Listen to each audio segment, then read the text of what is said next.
అదే ఇప్పుడు నేరుగా దర్శనం కలగాల్సింది. ఇప్పుడు మిగతా వాళ్ళకి ఏ, హనుమంతుల వారికి ఇప్పుడు దర్శనం జరగలేదా?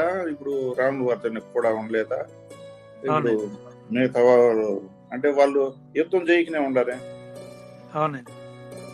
అంటే ఇప్పుడు ఆ సీతమ్మను ఎలా జయించినాడు హనుమంతుడు? భక్తితోనే కదా. అవునండి.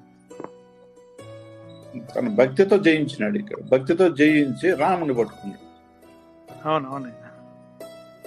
ఇప్పుడు రావణాసుడు ఏం చేసినాడు? మోహితుడైపోయి జయించలేకపోయినాడు. అవునండి. ఇప్పుడు మనం అటువంటి పరిస్థితిలో ఉన్నాము. అంటే భక్తితో జయించలేకపోతున్నాం, మోహితులం అయిపోయినాం కాబట్టి రావణాసుడు మీద ఉన్నాం. అవునండి. కాబట్టి భక్తి ఎక్కడ కుదురుతుంది? అవునండి. మనం ఉండేది టోటల్ మోహంలో ఉన్నాం. అవునండి.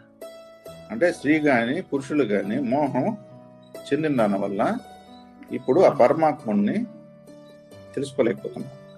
అవునండి. ఇంకా ఇప్పుడు ఆ గమ్యం వైపు ప్రయాణం చేయాలంటే ఇన్ని ఆటంకాలు ఉన్నాయి.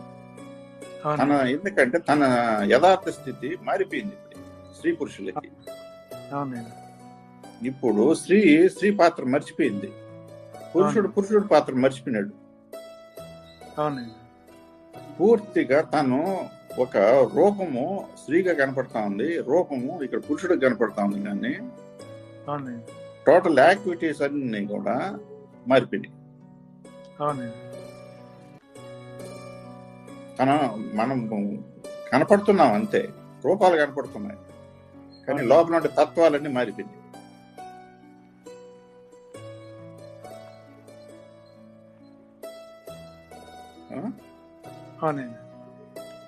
లోపలుండే తత్వాలు 25 తత్వాలు మనలో మార్పు చెందినాయి, గుణాలు మార్పు చెందినాయి, అరిషడ్ వర్గాలు మార్పు చెందినాయి, వాసనలు మార్పు చెందినాయి,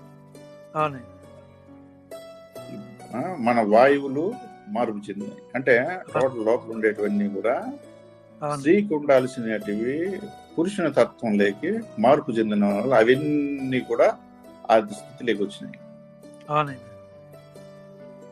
ఇప్పుడు పురుషునిలో ఉండే దీనికి ఇప్పుడు స్త్రీతత్వం ప్రవేశించిన దాని వల్ల అవన్నీ కూడా మార్పు వచ్చేసినాయి. లోపల అన్ని మార్పు వచ్చేసింది.